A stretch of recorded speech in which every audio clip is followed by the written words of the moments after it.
کالا جادو کرنے والی عورت کی عبرتناک موت۔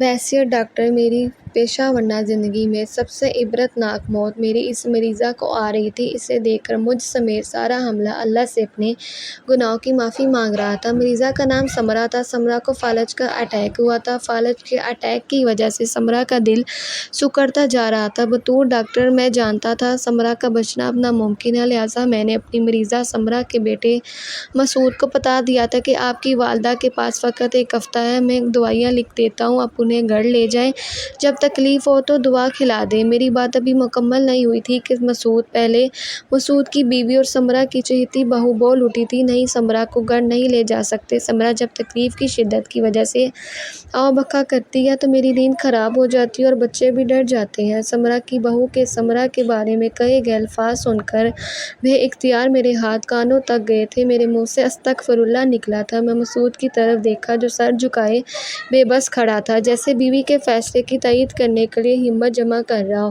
جب مسعود مخاطب ہوا تو اس نے اپنی ماں کے لیے الفاظ میں اپنی بیوی سے بھی کم ہمدردی جتائی، کہا کہ جب میری ماں مر جائے تو مجھے کال کر دینا، میں عائدین والوں سے کہوں گا وہ لاش وصول کر لیں گے، جبکہ آپ کی فیس آپ کو کل مل جائے گی۔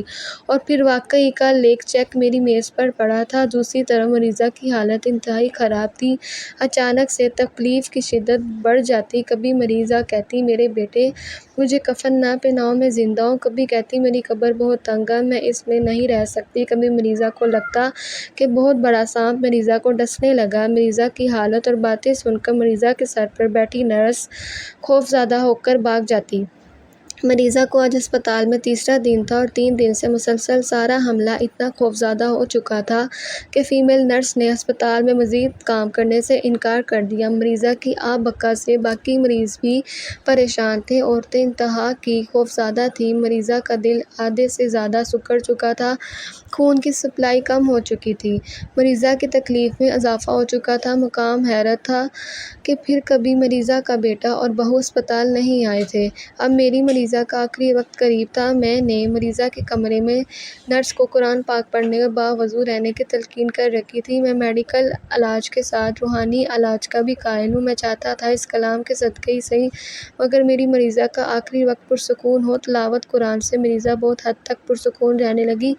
کالا جادو مگر اب بھی سانپ، قبر، کفن، بچھو اور موت کا خوف اس پر سوار تھا۔ قارئین کرام یقین کریں جب مریض کا دل مکمل سکڑ کر سپلائی دینا بند کر گیا تو مریض کی رنگت انتہائی خوفناک ہو گئی تھی۔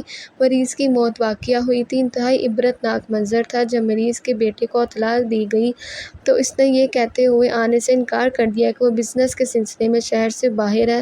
مریضہ کی بہو نے بھی اسپتال میں آنا مناسب نہ سمجھا، مجبوراً مریضہ کی لاش عائدین والوں کے حوالے کرنا پڑی۔ یقین کریں مریضہ کی جب آخری سانسیں چل رہی تھیں تب بھی مریضہ کے جسم سے بوسیدہ لاش جیسا تفن اٹھ رہا تھا۔ مریضہ کی موت کے بعد میں تحقیق کی تو پتہ چلا کہ مریضہ کالا جادو کروا کے لوگوں کو اذیت سے دوچار رکھتی تھی، بلکہ مریضہ نے کالے جادو کے ذریعے کئی لوگوں کو اپاہج اور کئی کی جان لی تھی۔ میری دعا ہے اللہ سب کو شیطان کے شر سے محفوظ رکھے، آمین۔ قارئین کرام اس بات ثابت ہوتا ہے کہ جادو کے ذریعے کسی بے گناہ اور معصوم کو بھی نقصان پہنچانا کتنا بڑا گناہ ہے۔ میری دعا ہے اللہ تعالیٰ ہمیں اور آپ کو ایسے لوگوں کے شر سے اللہ رب العزت ہمیشہ محفوظ رکھے، آمین۔ اگر ہماری ویڈیو پسند آئے تو ہمارے چینل کو سبسکرائب کریں۔ ملتے ہیں نیکسٹ ویڈیو میں، اللہ حافظ۔